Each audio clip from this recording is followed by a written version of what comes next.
And good news is he does have a good win record against Rogue, so he should be feeling comfortable. But it's been a little difficult for him overall in the matchup. Is that coming to mind for him, or is he just going to be nice and comfortable facing someone that he did so well against, for instance, in the GSL groups? Yeah. I mean, there is that, but you know, looking at the form that they've both been playing in, like I think Kira has played like pretty well so far in this EWC.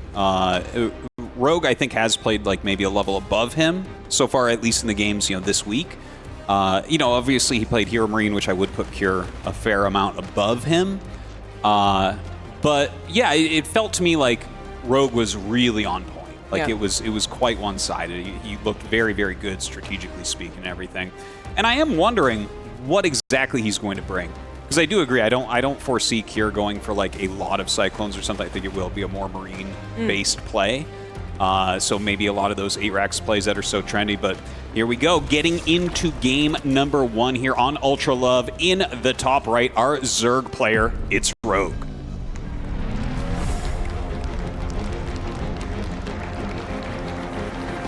And in the bottom left, as the blue Terran for Team Liquid, he is Cure.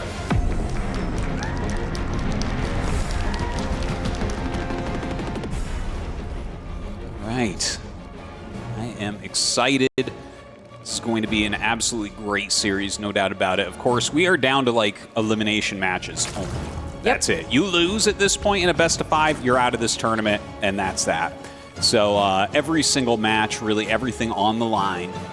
These guys, their heart rates, based on what we've seen from people, not showing it as of yet. I've been actually really surprised to see how high people's heart rates are, even at the very beginning of some of these games. Yeah. I wonder if anyone's going to compile all of these, right? And then just kind of look into, like, how does it match the 8 p.m.? Does it actually match up in those peak moments, the really exciting moments? Who starts off the highest and goes on the lowest? I'm sure someone's going to have a lot of fun with that. But for the styles of gameplay that we do expect, I mean, I do think Cure could play a lot of that bio, absolutely bring out the 8-racks again, for instance, on Persephone, if that's I didn't quite catch it on the map pool, but I do think you have to at least go at least one mid game, actually, with the way that things have been going in this meta that we're in, like the last month, certainly a lot has been talked about it, and frankly a lot of Zergs have just admitted that they're frustrated by it. And when someone does that, I feel like it is kind of your prerogative to then be like, well, I want to make you frustrated, so I'm going to do it even if it doesn't work. No, it makes sense in a way, and I think you should like vary your play. In fact, I thought that was really smart from Maru against Raynor when, you know, he went like Cyclone 4 games and then the 5th game went bio. Like no matter what you're doing, you should mix it up at least a little bit, I think. Yeah, absolutely.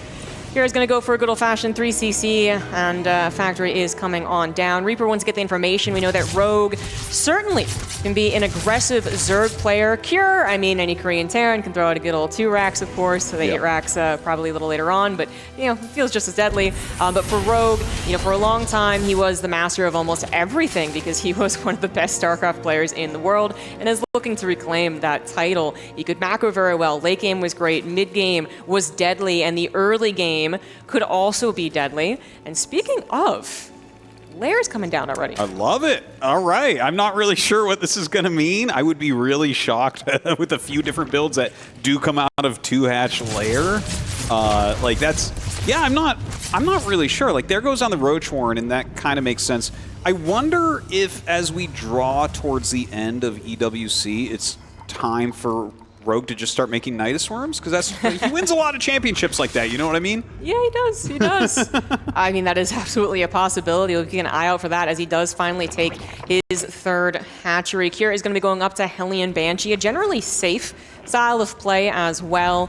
Can kind of deal with both, right, the Lings and the potential of Roaches, which Cure, he really wants to figure out what's going on. He hasn't seen that attempt for the 3rd hatch in a while, and so he's going to get into the main base and see that that lair is in fact already done. Already a pretty good scout, but again, like you do want to get that double scout, see later on what exactly are they doing with this. Is it going to be super aggressive? Is this actually just conservative into the macro play? Cure might be able to find that out with either the Hellions or actually maybe even the Banshees. You do want to be a little careful not to let like Roaches just appear on your side of the map, right? But assuming that doesn't happen, yeah, you can kind of poke around with that. I gotta mention that the one thing I've really noticed from Rogue is he refuses to play on meta. You know, like so many people play right into the meta. They're like, I'm frustrated by Cyclones. And then they do the same thing they've done every game in the Cyclones.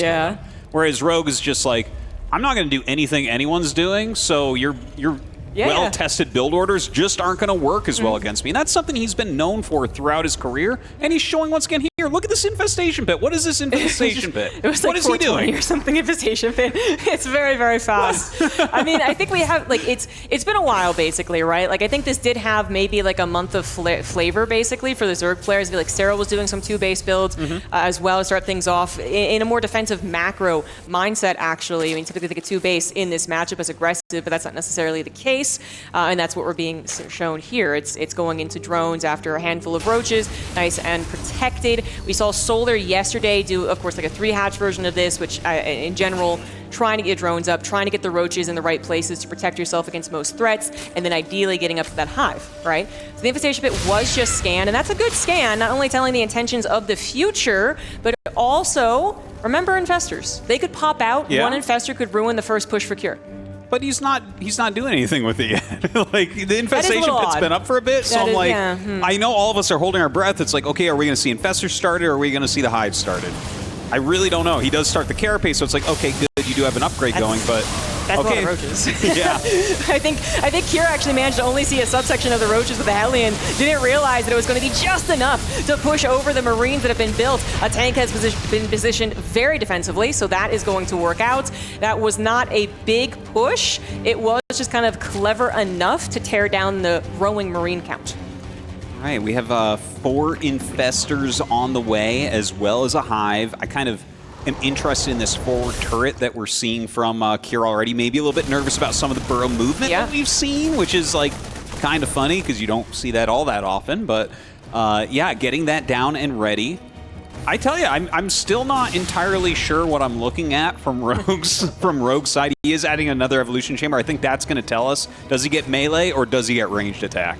Oh, yeah, sure. Yeah, what his intentions are. Without a Hydralisk then already, doubting it's going to be into those Lurkers, for instance. So I am predicting the Hive to come out.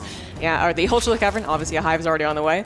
The Ultralisk Cavern to come out, and we do have that melee started up. But Juno Glands might also be prioritized. So getting to that late game, lickety split has been a goal of some of these Zerg players. Again, Solar, different kind of way of getting there, but kind of arriving at the same destination. And a good number of infestors were made. This is always going to make the Terran hesitant. They can't blitz after something. If they see a vulnerability, they got to second guess. Like, okay, is there a fungal waiting behind that?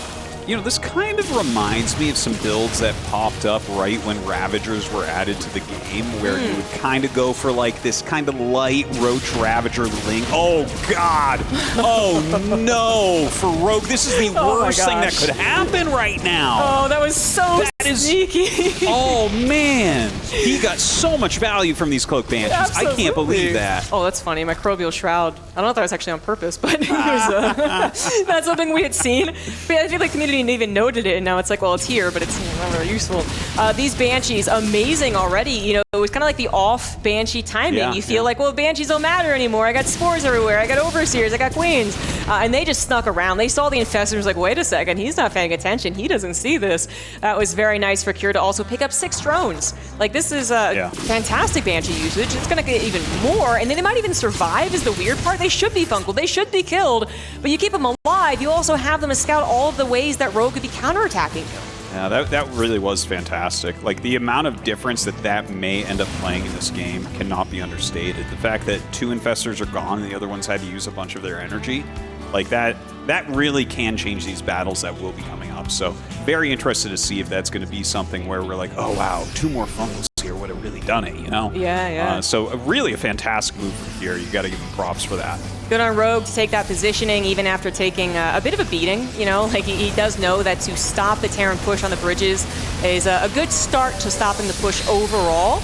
The bridges are what the Cure has to push through to actually start to threaten the economy and the production line of Rogue. Little run by is not going to work out too very much. We do have Cure already pushing past those choke points, and now Rogue, limited creep spread, and supply-wise down about 30. Ultras are out, but they do not have plating.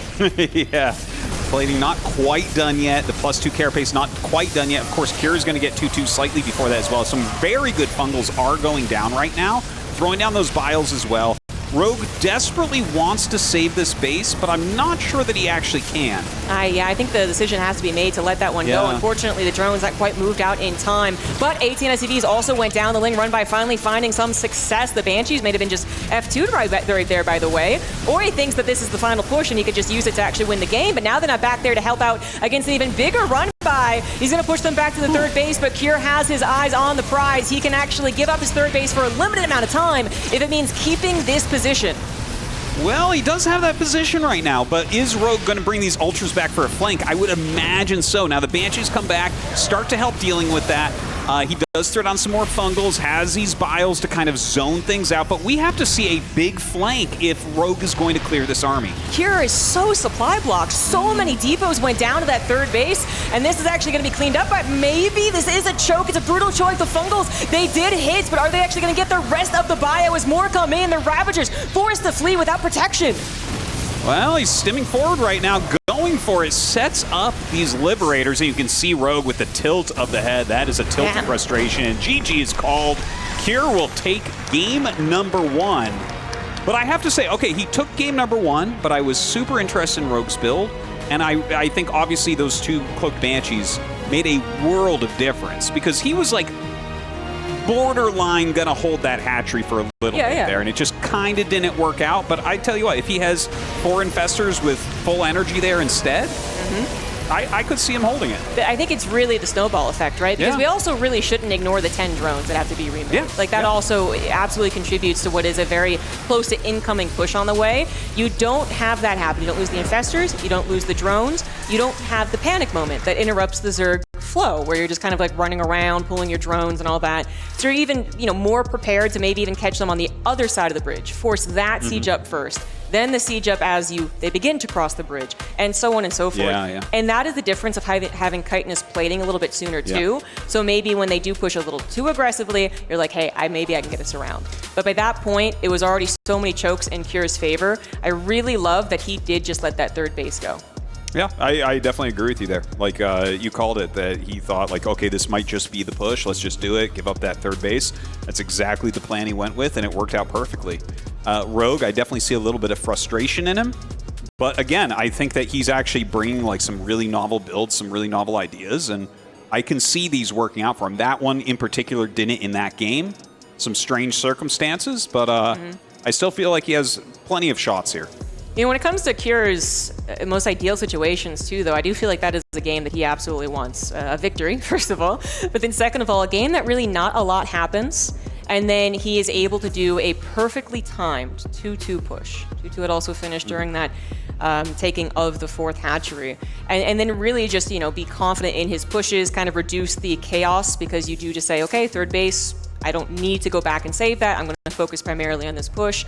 I feel like that is where Cure gets the strongest. It's when the Zerg player kind of surprises him, either by an attack or maybe even like mutas that he wasn't expecting, for instance, where suddenly he is starting to scramble around. It just makes the game more difficult in general, obviously. But Cure, if there's one thing I believe he's always been good at, is like a very standard game, a little innovation-esque to a degree, but that's where he's going to be scariest.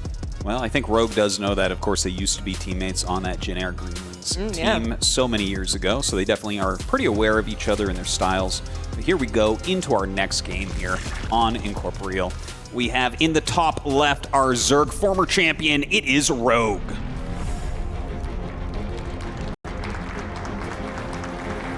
And in the bottom right for Team Liquid, he is the blue Terran Cure.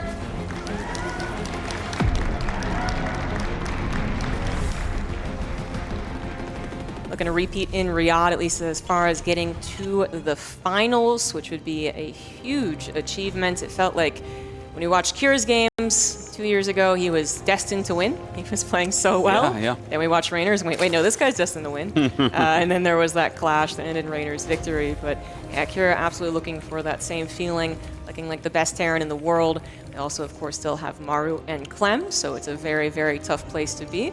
But this is a very solid start for him, a game that went kind of according to plan. Yes, he had to give up the third base, but he was able to macro perfectly, get the 2-2 push, and made the decision to stay there, which was great.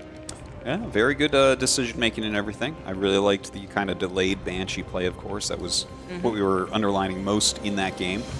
And we'll see what goes down this time.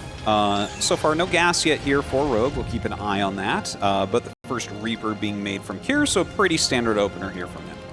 Yep. I do wonder if Rogue's going to try a similar build, if he saw that there was a lot of promise in that build, right? Like you say, okay, the Banshees don't do as much damage. There you go. That already looks so much better. Yeah. Or maybe elsewhere where you just thought like, oh, okay, the run-by was really good. Maybe if I had actually not pushed up the ramp, you know, a lot of what-ifs for him. But the overall first, 8 minutes? Yeah. You know, before the Banshee showed up was also, I think, what Rogue was hoping to have happen.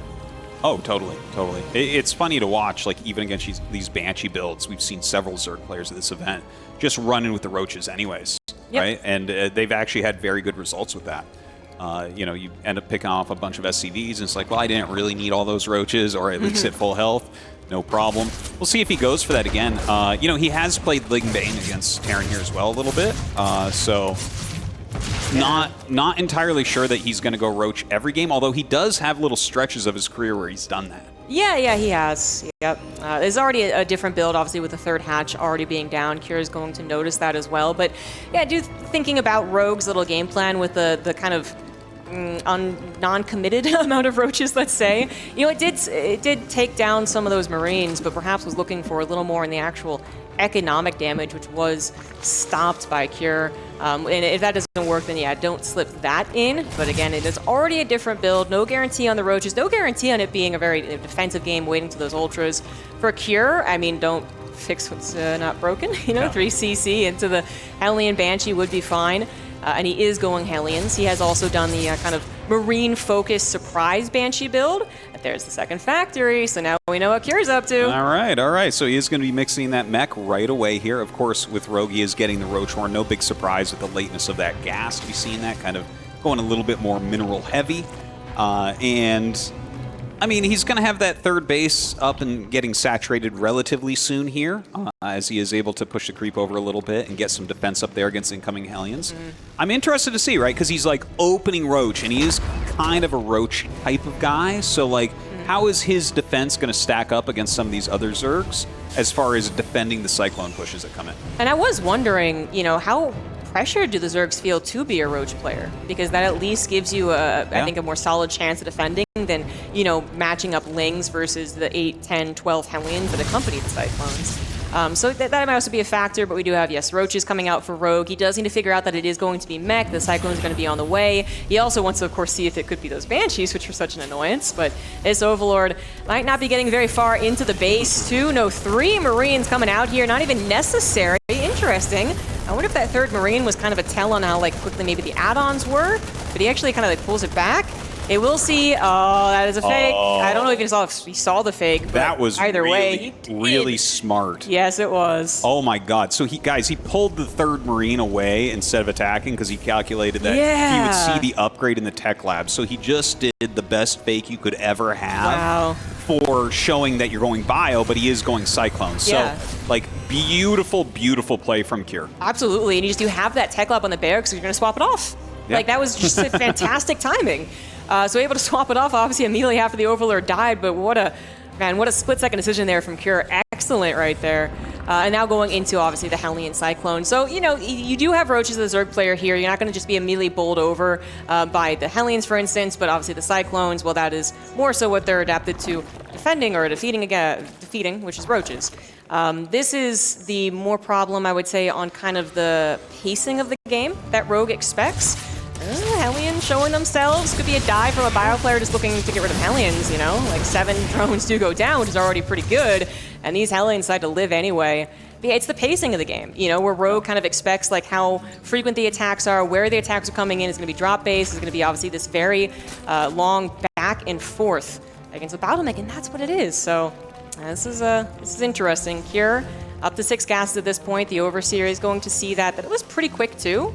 If it checks. Okay, well, it's going to get into the factories anyway. Yeah, That's well, he knows a big 100% now exactly what he's up against. Yeah. He did already have the Infestation Pit on the way, but instantly threw down the Hydralisk Den, so definitely is going to switch up his tech a little bit here, and yeah, I'm kind of excited to see the way that he wants to play against it. Like, you know, is he going to rush up to that hive and get some Vipers? Is he going to just try to play Infester here? Right, there are a few different options that he can go with. Yeah, it was interesting hearing, you know, Lambo talking to us about some of this bottleneck, right? Watching yesterday's games and how often that appeared as we get some first-person view. Rogue is going to be needing to try and keep as many units as alive, because that's where it really, it seems initially like it's maybe not that bad against the Cyclones, but then suddenly you try to retreat, you lose 5 more roaches than you expected, and then suddenly everything really goes bad. So even though he looks cool, calm, and collected right now, it is a frustrating style for the Zerg to play against. But anyway, back to, like, you know, Lambo was kind of talking about the Infestor versus Viper decision-making and how different Zerg players have different preferences on that. But the Infestors obviously could come out a lot sooner and still will be able to scare the Zerg players. Just kind of a matter, or the Terran, just kind of a matter of, like, do they actually get the fungals, and do you get the follow-up on the fungal as well? Do you actually kill the units that it stunned? Yeah. Well, he's making a Nidus right now. Yeah. So it seems to me like he just wants to do something pretty aggressive here. You know, maybe the Cyclones are in the center of the map and he tries to pop it up or something. But unfortunately for him, the Overseer was just caught a moment ago, right? So if you're going to go for this, he does have one Overlord on the right-hand side. Yeah, right there, in that little Nidus alley that the Zerg map maker put in. Wow. So maybe he throws down there, maybe he tries to pop into the main base, but if Cure doesn't see that first one, there could be some good damage incoming from Rogue. Yes, all right, so priority on the Nidus Worm right now, currently not being responded to. Cure sees the roaches and wants to go after him. He did send something back home, but is it in time? That Nidus Worm very close to finishing. Cyclone damage not quite going to be enough. Roaches are going to pop out. How many did Rogue put into that? Quite a few. Another Nidus Worm as the first one falls means more reinforcements right in Cure's main base. Dude, look at this. Pretty good so far. He does push everything back for a moment. The second Nidus is coming up. I don't think he gets much more, but at least he is keeping this back. In the meantime, we have another Roach attack here on that third base location, forcing the SCVs to run. Yeah, and of course he has to clean up a second Nidus Worm. Can't just let that one go, so he's going to have to give up that third base for a little bit longer. The nice little two-pronged attack right there from Rogue, but Cure trying to just make sure he keeps a calm head. Really handled that well, and what I really like from Cure is that he built a Raven. You know, this is actually so nice. We've been seeing more tunneling claws. He would have, of course, noticed the differences, and they would have tried to burrow right there if they didn't see a Raven. But I love the inclusion. Obviously, a lot of people talk about, you know, helping out versus the creep spread, but even the burrowed infestors we could eventually see. I mean, Ravens, they're difficult to use. They take priority on the army, which is another reason they're difficult. But I really love that he got that. That just made Rogue that much less annoying in the main base with those roaches. I feel like that's going to win Cure a lot of fans. That's the type of thing that, like, someone who's just a StarCraft fan and doesn't play a lot, it's like, why don't Terrans get a Raven here against Zerg? And, you know, Terrans would be like, no, but the answer is yes, because Cure's doing it, right? So I think a lot of people end up liking that. And you can see here, he's chasing these out. A lot of people have had trouble with Rogue's burrow movement roaches, but Cure's not going to with the Raven. Absolutely. I think he grabbed 2 as well, so we can kind of track 2 different attacks. 2 Ravens? I think yeah. You're right. I was like, I thought I saw that. Wow. So that is really cool. And he's not even taking any chances. Once again, missile turret on the front and any vulnerable area that he might not be paying attention to. This also doubles the chances that maybe a Raven survives in an upcoming attack, so that could help too. Just, I love this play from Cure. I love Rogue's play, right? And it feels like Cure maybe knew this was coming and just one step ahead, but like both of them are showing some really, I don't know, high-level TVZ. Ling's once again in the natural, trying to cause some problems, but Hellbats are available. Rogue in trouble back at home. Right, he's going to start abducting some of these, but this is just such a large Cyclone count. Oh my gosh, with the Armor Shred as well. So painful. Continuing to push forward and try to knock out these Cyclones. They are up against the wall, so I guess he can chase them down. I love the auto turret being added in there as well. And there's just so many Cyclones. Yeah, I think Rogue saw that they were going to run out of room and said, okay, this is where I'm going to stand my ground. Unfortunately, those Cyclones are just tearing into the Zerg army, and Rogue is forced to tap out. What a high-level play we're seeing from Cure. He looked like that was not going to be a problem, but I feel like Rogue was, I don't even know, man. This is just, Cure is astounding me at this point. Yeah. Rogue is going to come in with tricks, and apparently it just don't matter, Otosis. I guess not. You know, I think his build in the first game was really quite brilliant, but Cure answers back with, you know, just, well, even though he won game 1, it's still, as far as brilliance go, he answers back with, like, allowing him to see the upgrade, making it look like he's going bio, and then he just macroed out the Cyclone so quickly. Like, I like the idea of the Nidus. Yeah. You know, he got in there. It seemed like it was doing something. The counterattack did a little bit as well. But you know, maybe he did too much at once. To go Nidus with the roaches over there, which of course there's a certain amount that you're sacrificing for this, and then try to also get up to Vipers. Maybe this was a game where he should have gone Infestors instead, so he could have had a little bit more out to be able to hold on. You know, if he has a few fungals during that last battle there, I could see him breaking that and holding that hatchery. Yeah, absolutely. Yeah, it's, I feel like tough for Rogue just to see so many potentials slip away so quickly as well. Because, you know, there's so many other games I'm sure that Rogue has played where he does get the Nidus room in the main and then burrows, and obviously the Terran's like, of course they did. But instead, the Raven is just pre-built at like the opportune moment too. That only arrived like 10 seconds before the Nidus worm. It must be so frustrating for an otherwise, you know, decent game plan, but totally agreed. It was a lot to do at once. All the macro, all the attacking, and trying to get the technology. It was a lot, and suddenly found himself in the potential last game. See if that's going to be the case on ley lines. In the top right for Team Falcons, he is Rogue.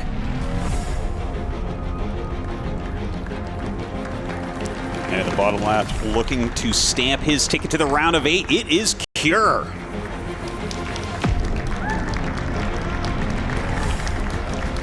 Yeah, just ridiculously good plays out of Cure. And, you know, it has to be said, like, the way that Rogue randomizes his play, it's volatile. You know, he will catch people with builds sometimes. He'll be caught with builds sometimes. That's just kind of how it goes. You know, people are like, oh, he didn't train hard for this tournament or something. It's like, well, no, he kind of has a volatile style, right? He can hit the championship, but he can also go out a little bit early. Yeah. And we see in a few of these games, like, for instance, against Hero Marine in the previous round, he had a build order win. Like, just straight up in, like, game 2. He's like, no, I just happen to be going, like, 2-hatch roach against your 3 racks all in. Like, what do you want here? You're not going to win that one. Whereas in this game, it's like, oh, okay, he kind of got caught, you know. I mean, obviously good play from Cure to let the Overlord in exactly the right amount.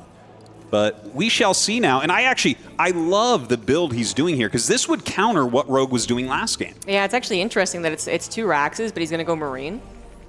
This is, usually if you go Marine, it is a single Rax, and it is literally to kill the first Overlord. That's all. Second Rax almost always goes into Reapers. In this case, it maybe is just ideally going towards like a 2-1-1, so you're not really thinking a lot about the Reaper harassment early on, but something different, and you could kill the Overlord. It also could be going into, and I feel like I'm seeing a little bit more of this, but we're not quite getting back to the meta, that mass Marine meta that we had, that Cure was really good at, which is like, Marines are good, Zombie God, what do you mean mass Marines?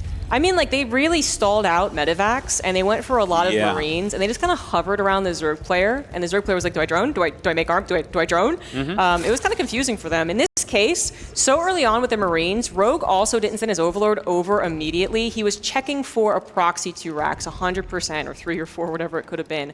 So he's even later to actually, like, seeing there's something going on. It means his Overlord stays alive, but it means he doesn't see this attacking coming on the left side. Oh, man. If he ends up losing an early hatchery or something, that's going to be very, very sad indeed. Comes up around the other side. Oh, man. You can feel it, right? There's going to be a bunker. He's going to have no idea until the hatchery finishes what's going on. Oh, this is brutal. He still doesn't know that there's a wall, by the way, so the Ling's going to go over there and be like, oh, wait, why weren't there Reapers? Wait a minute. Wait, what's going on? Oh, there's the bunker. Okay. He sees it with the Overlord. Is there any chance to actually save this? I don't think so. I don't think so either. I feel like you just have to cancel.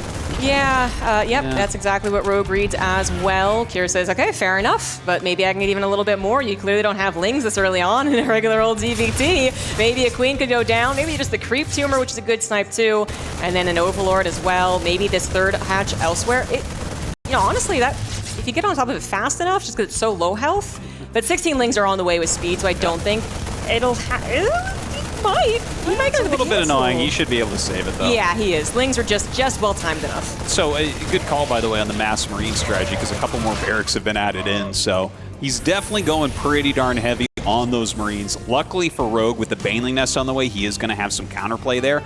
A lot of speedlings being made. I'm actually surprised how many he's making. I think he might actually link Baneling Bust. Yeah, he might actually read like into this follow-up barracks. This was one of the ways that you could kill this style of play before it got started. It was a risky maneuver because what if they're not doing this exact thing, right? What if there's Hellions building for some reason, or a Banshee? But this actually might be an excellent chance for Rogue. He finds a couple of Marines. Cure doesn't know that it's going to be a Baneling Bust. Is he thinking of the possibility That is my question. Right now, no evidence to that. I would never expect a counter Baneling bust with the way that this game has gone. Never in a million years would I be like, you know what, he might be making Banelings. That's paranoid behavior to think he might be going Banelings here. This is like so random for Rogue. Oh, the depot is raised, but so many Marines are caught by the Lings. The Banelings obviously going to try and bust onto the supply depot as well. 5 of them coming on through. Kira sees that he tries to pull back. He's going to try and split his Marines and hold on. And without the Banelings, honestly, this actually is going to be good enough. SCVs as a wall, Marines with stim elsewhere, and that is not going to be the bust that Rogue was looking for. No, I love the wall right there. Yeah, to have the eBay behind, it's bringing me back to the beta of StarCraft 1 right now. A little shout out there to Demo, but yeah, this is not looking super hot for Rogue. He's actually still making a few more Lings too. I like some of the tactics he's used where he kind of he lured the Marines out, he did the surround, he tried to get in, he thought about engaging and started and realized no, this isn't going to do anything.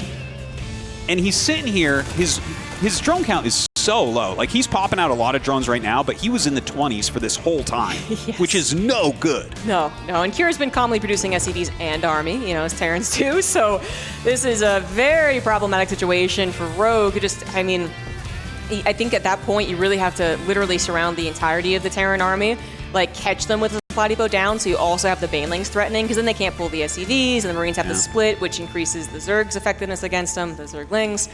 Yeah, it just didn't happen that way. So Kira with,